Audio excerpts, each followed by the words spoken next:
Ryan, I'm sure there's not too much you can say about Chase Young, but what can you say about the situation? Just what's the latest that you can pass along to us? Right, I don't have any update for you right now. It's just an ongoing process right now, and certainly when I have and we have more information, we'll let you know, but there's really nothing I can talk about at this point. Just a quick follow-up. Would you say you're optimistic, just your gut feeling, that he will be back at some point this year? I mean, I just know that it's going on right now, and we're going to prepare for him to be back this week, and he'll practice this week, and once we find out more information, we'll go from there. Third row left, Dan? Ryan, Devon Hamilton's a guy who's been a champion in every game for you guys. How big has he been stepping up on that defensive line and becoming a leader for the defense? Yeah, huge. That's there's two parts of the D line. Obviously, there's the inside guys and then the ends, and he's really solidified the inside for us this year. Started with his offseason, and now he's producing at a high level. And to see him, get some sacks and actually affect the pass game as much as he has, that's been a huge deal for our defense. When you go into a game and you don't have Chase and Jonathan Cooper, two captains, is he kind of a guy who steps up and becomes the leader of that group? He has been, yeah. And he's not a real vocal guy, but he leads by example and sets a standard by the way he's gone about his business, and he has the respect of his teammates. Those guys know that he's been here for a while and put in his work, and the way he's gone about his business has been excellent. And now to see him producing it at such a high level, it's just a great testament to him and the development of our program. Front row right here, Tim? Yeah, two things quick, Ryan.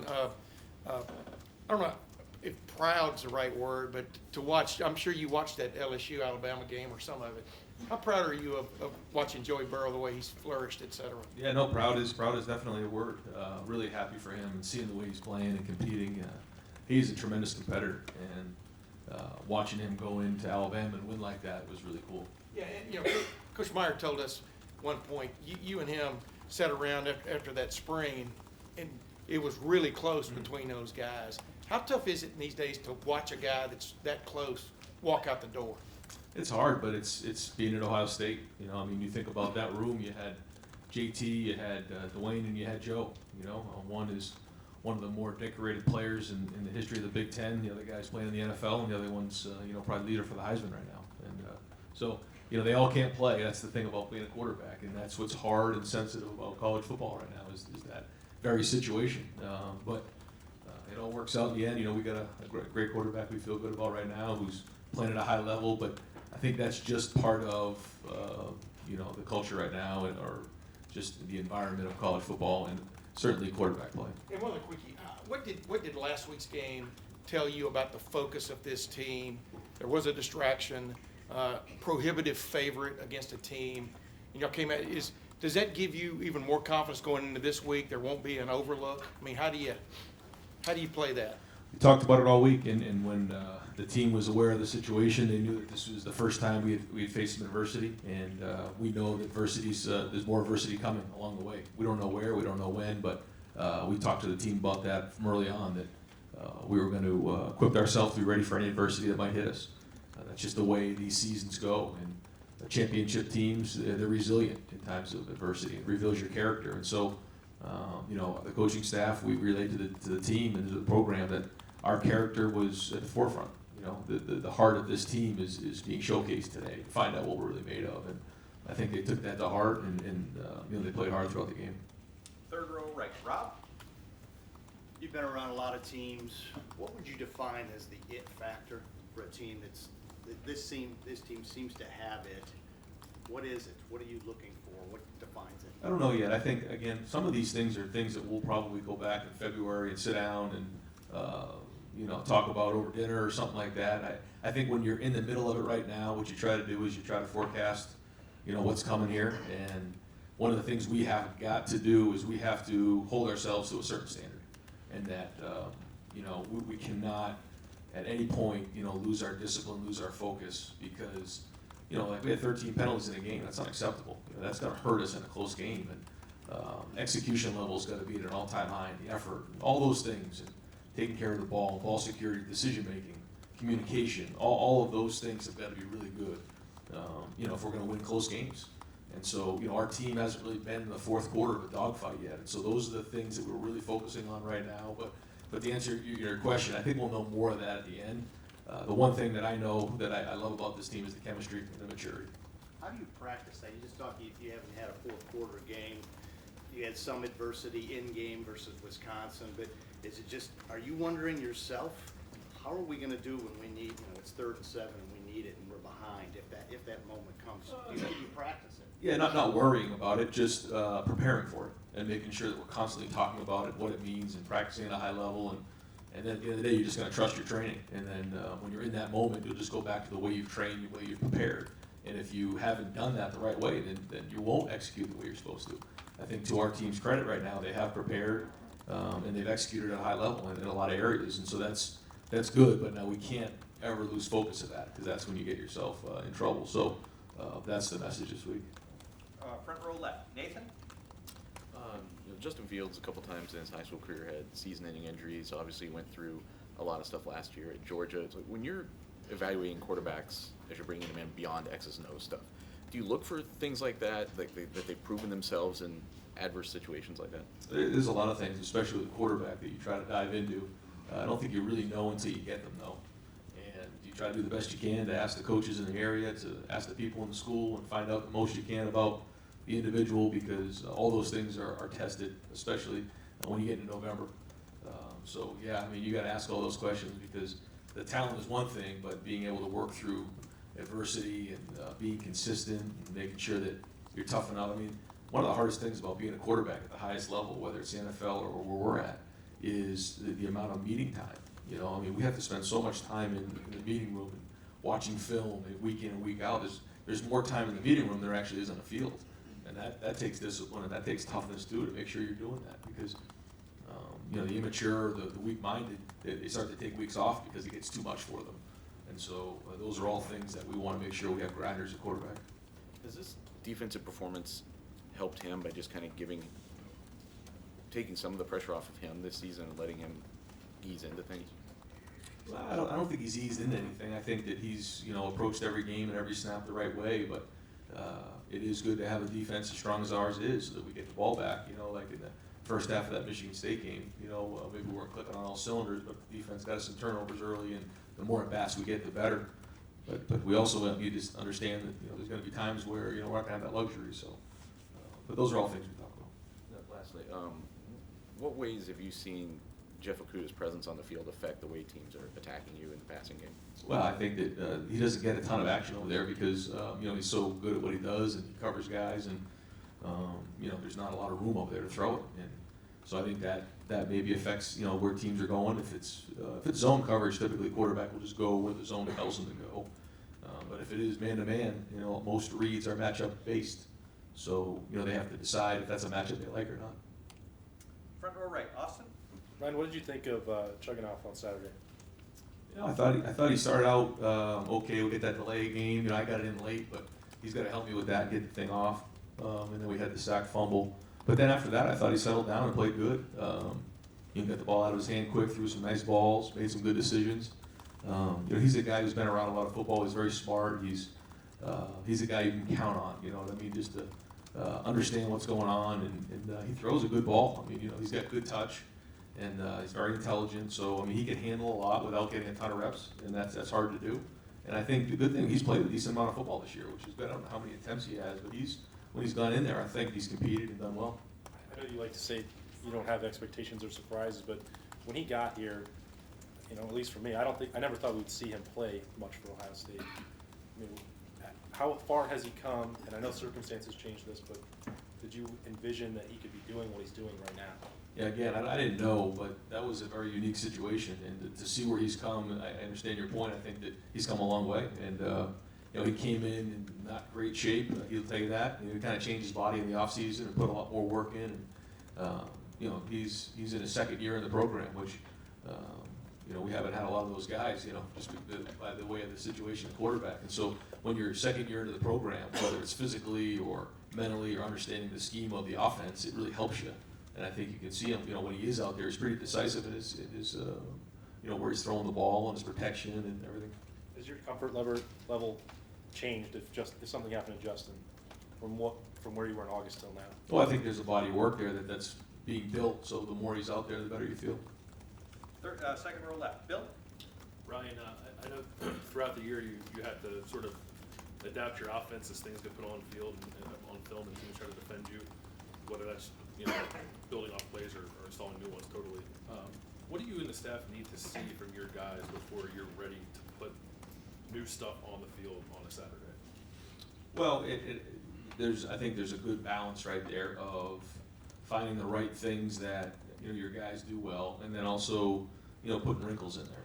But we have to be able to execute at a high level in practice, or else it's not going to get called, even if it's on the call sheet. You know, if we don't feel great as a staff about the execution of it, we won't do it. We'll just run another play that we feel better about again until maybe the next week it's ready to go. But a great example of that was probably the play we used in the Michigan State game to Ben Vick. That was a play we've been working on for probably 4 weeks. It just wasn't right. It just wasn't right. At that moment, it was right, and we executed it. There's been other times where we've run plays that it wasn't quite ready yet, you know, and probably could have used a week of work. And you know, and those are typically specials, which if a team sees it, they kind of recognize it pretty quickly. Then there's also the base plays. Those are plays you just carry week in and week out. And it seems like for the most part, like wider zone runs, or I don't know if you call them mid zone or outside zone, whatever, have become more maybe of your base run play than tight zone would be. Is that because of, is there anything about JK that makes them better than that, or your offensive line that makes them better than that? Why does that sort of come to the forefront as your go-to run play? It's been you know, something that we've worked on. We want to have some versatility in the run game, and it's something we've kind of added here in the last year or so, year and a half. And it's been working well, but it's just part of the run game. You know, we have a lot of things. We have, you know, we want to hit them up the middle. We want to hit them, you know, off tackle. We want to hit them outside, and then we have, you know, a bunch of things off of that. But it's something that's gained momentum as the season's gone on. And then just one more quickly about Chug. I know he's obviously from New Jersey, and you had some guys who probably were familiar with him when he first came here, Greg, and I think Bob Frazier might have been a QC coach here. Yep. Did those guys have any input in helping you identify Chug as someone you could bring in here? Yeah, What they were yeah. telling you about him? Yeah, Coach Frazier, you know, knew of him when he was in New Jersey and the whole thing. So that he gave a little bit of a character reference there and gave us some information, which was, you know, kind of allowed us to say, okay, let's take this guy in. Far left, Matt? I want to ask about Jonah Jackson. A year ago, he was playing against you guys. What has he meant to the offensive line and the way that line has come together? How valuable is he? You know, sometimes I think, I'm not sure, because I don't want to overstate it, because I think what Josh and Wyatt and Thayer and Brandon have done this year has been excellent. And maybe, you know, they'd be playing the same way if Jonah didn't come, but there's just something about Jonah, to me, that's really helped that group. They brought a certain level of professionalism. They communicate, the way they go about their business. They're fun to be around. I mean, the whole thing. And I think it's a little bit of both. I think they were great for Jonah. I think Ohio State was great for Jonah at the right time. Sometimes in those situations, they don't work out great. You know, it's just, you know, a round peg in a square hole. This wasn't. This was a great fit, personality-wise, the whole thing. And I think he's had a lot to do with the success of the O-line this year. Also, when you're looking at film, when you play a game, you score 73 points, and you've had a lot of games that have gotten away from the other team.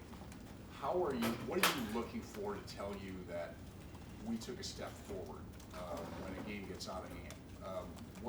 When you're grading, because you always talk about your tweaking things, but what will tell you, yes, we're better today than we were last week, other than the score? Yeah, I think it's you start off the first quarter and you figure out, how do we come out of the gates? How prepared were we early in the game?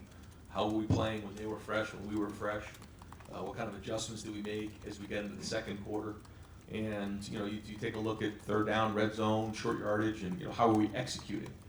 Is it just a better player making a play against, you know, somebody on the team that maybe isn't as talented? If that's the case, that's not coaching, that's just good recruiting. And, you know, we want to make sure that the execution level and the scheme and all those things are at all-time high. And so that, you know, when talent does equate, that we're going to still be able to execute at a high level. And that's the challenge. Second row right, Tony? Ryan, I'm wondering if you heard last week Michigan defensive coordinator Don Brown's comments about they working week by week on Ohio State's offense, and that the Ohio State offense better be careful. I'm wondering if you had heard those comments? I didn't. Would you care to respond? No, not really. How often do you guys work on stuff in practice that is designed for later in the season?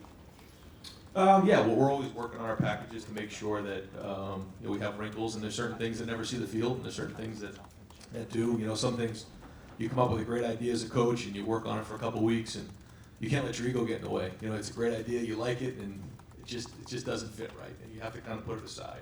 But then there's also things with, you work on, you get them ready as time goes on, and but that's kind of, something that goes on with every program, every kind of offense throughout the season. Front row right, Bill? Zach Harrison and Garrett Wilson, I think, were your two highest rated recruits coming in. They've eased in. Are they at the point now where you don't think of them as freshmen, and what can they give you in the home stretch here? Well, they played a lot of football. That's just the way the season's played out. So they've made a lot of mistakes, but they've grown from it. So they're ahead of where they would typically be for a freshman, and so I think they're both able to make an impact here late in the season. And I don't think anyone's asked you about Rutgers, and obviously they've had their struggles. What's the challenge of a game like this when everyone assumes that this is going to be a blowout? Well, it just goes back to our execution and our discipline and what is our standard. And, we certainly have respect for everybody we play. And, I've known Nunzio a long time. He's gonna do a great job. He's had a week off, and those guys are gonna come out and play really, really hard. And so, if we're gonna take anything for granted, I think we're just gonna show up and just scat away and we're gonna win a game. That's not gonna happen. So, we have to do a good job, and those guys are gonna play really, really hard. So, but at the end of the day, the focus is that it comes back to us and what is our standard. And we have to make sure that we're holding up that standard. And we got a lot at stake here, so we can't, put any of that stuff to risk. And that's something that the coaching staff's been hammering home with the players. And to this point, they've respected that, and they have to continue to. Right next door, Joey? Brian, what's kind of the plan for Rashad Berry? He kind of play tight end, play defensive end. Is he going to go two ways the rest of the season? How do you kind of? Yeah, he's very talented, so he has the ability to do both. And based on the game plan and based on what we're seeing week in and week out, we're going to try to plug him in where we think he can best help. But that could be on either side of the ball. Is that a challenge at all in practice, just in terms of developing a plan for him? Just organizationally, yeah. I mean, you have to make sure you're organized and make sure you're getting the right amount of time in meetings and then individual on the field and getting the teamwork.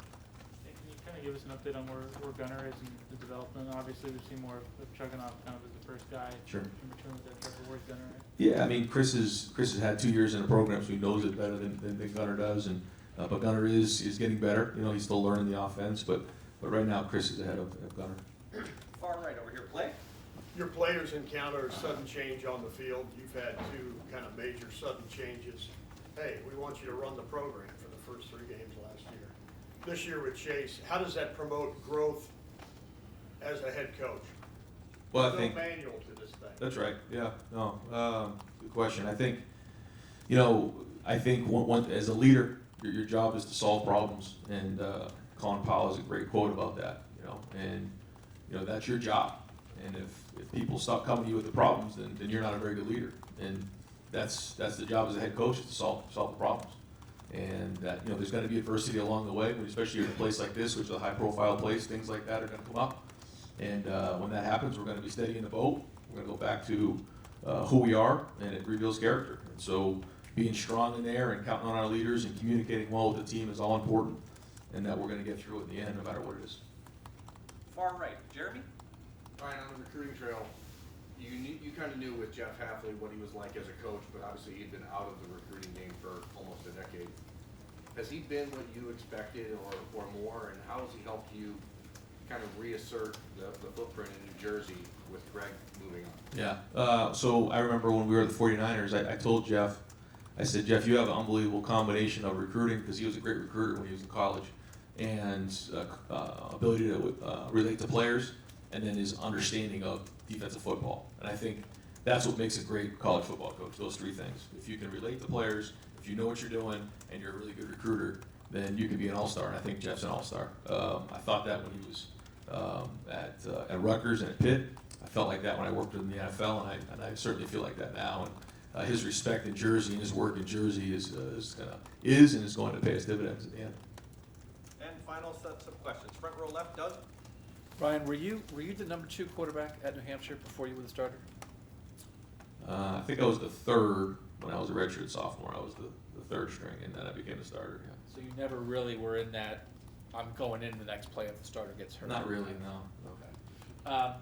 If you had to describe like the perfect backup quarterback, the ideal number two, what are the traits that you would look for?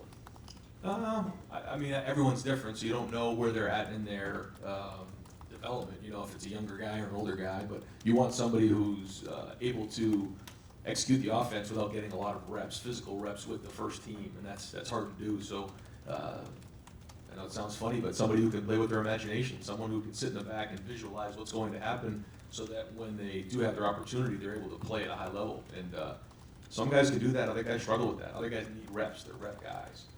Other guys can sit there and kind of sit in meetings and put themselves in a situation, but that can be exhausting mentally for somebody. And so I think that's one of the traits of a backup quarterback that helps them be successful. And to double back on what you've been asked about a lot, just the idea of first-time head coach, and I know you dealt with some stuff last year, obviously. But when things were going so well, you guys are undefeated, you're not even playing into the fourth quarter. Was there a part of you, I don't know if bracing is the right word, but like preparing for like, it's not gonna be perfect, it's not gonna be perfect. And if this chase thing is the first sign of that, like, how did you prepare yourself for the idea that something was gonna come?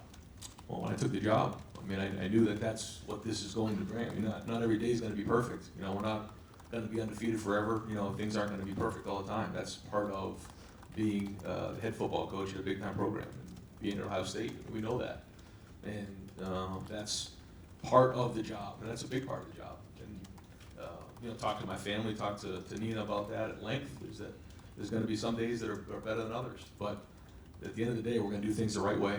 We're gonna recruit great people, and when things get rough, we're just gonna rely on each other, and we're just gonna come back to our character. And that in the end, adversity reveals character. And so as long as we're strong, great things are gonna happen. We can get through anything together. And so that's what's gonna happen. And you know, I know that things are gonna come up along the way, but we'll be strong in there, steady in the boat, and work through it together.